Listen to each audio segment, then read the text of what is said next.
After what seemed like an eternity waiting and a few weeks where it seemed like it was sort of all Spider-Man all the time, Spider-Man No Way Home is finally here. Let the endless speculation and fan theories come to an end. Please, please, please let them come to an end. Because now we know how the third and final installment of the Home trilogy plays out. Man, it was wild. The film sets up a ton of what we're likely going to see from Sony and Marvel Studios in the next couple years, and pays a lot of homage to what came before. So let's get into it. And this should go without saying, but massive, massive spoiler warning for Spider-Man No Way Home and pretty much all the MCU and Spideyverse stuff that came before. We're going to be talking about specific plot details, so if you haven't seen the movie, just put this on your watch later and come back, or don't. I'm not your mom.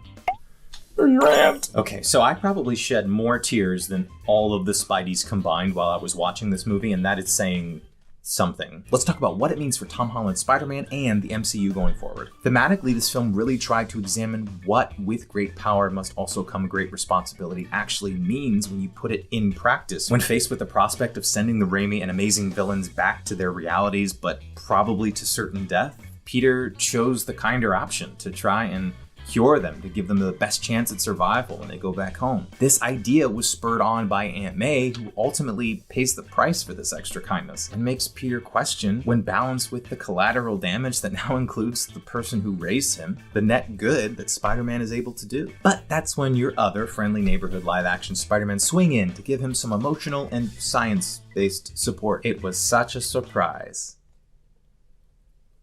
Even still, my theater absolutely freaked when Andrew appeared, and it about blew up when Tobey showed up. The Spiders-Man create cures for the Sinister Five, trademark, in like an afternoon, and confronted the villains at the Captain America Statue of Liberty, where they used the power of spider friendship, that's a thing, to cure the villains one by one. Side note, the guys flipping around and like swinging with each other was one of the highlights of the movie for me, low-key. Super low-key. Like, I didn't giggle and high-five a stranger or anything.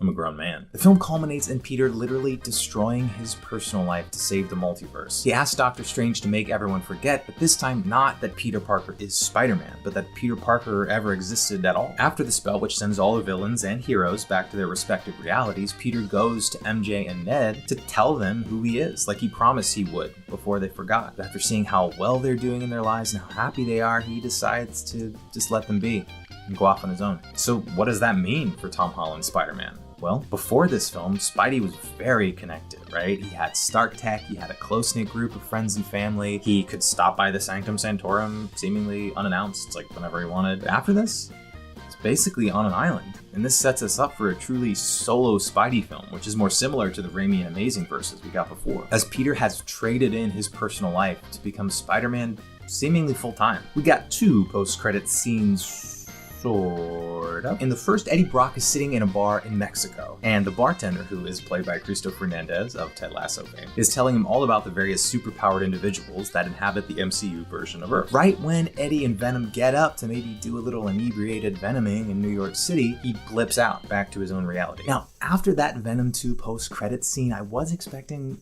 a little bit more, but he did leave a small piece of the symbiote on that MCU bar, which I assume is going to be looking for a host. But maybe first, who is in the MCU? Because I was going to say the symbiote could go to Mac Gargan, the Scorpion, who wore the symbiote for a time in the comics. But if the Scorpion is in Vulture's universe, and Vulture is in Morbius's universe, and Morbius seems to be in Venom's universe, but Venom isn't in Spider-Man's universe because he blipped in and then blipped back out, is Mac Gargan in the MCU? Did Spider-Man Homecoming even happen? But I get a feeling these types of questions are going to linger, at least until we get Morbius and, more importantly, Doctor Strange in the Multiverse of Madness in 2022. Which brings me to the second post-credits scene.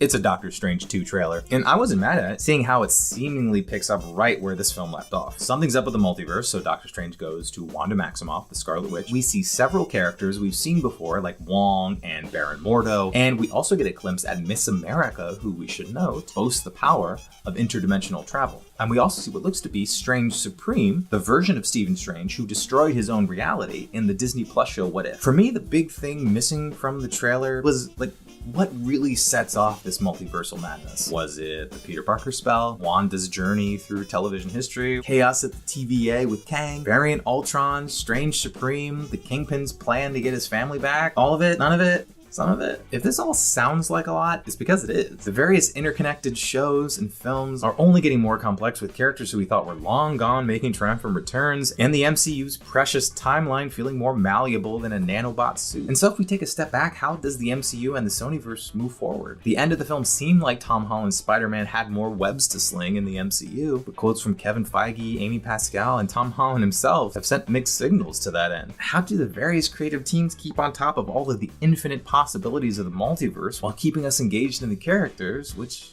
I don't know about you guys, that's the whole reason I go to these movies in the first place. Whatever it is, multiversal storytelling is everywhere these days, and there's no end in sight. Will Feige, Pascal, and their creative teams be able to tell meaningful stories when the possibilities are literally infinite? We'll see soon, with both Morbius and Doctor Strange 2 on the horizon, and the growing re-inclusion of characters from Netflix. Whatever happens, it's definitely gonna be wild. Oh my gosh, there were so many Easter eggs in this film. I think my favorite was the title of Flash Thompson's autobiography. So I'm not going to say exactly why, but the fact that it references a non-MCU movie that is going to deal heavily in multiversal travel and stars the character who basically invented multiversal travel in the comics back in 1961 is just a delicious burn.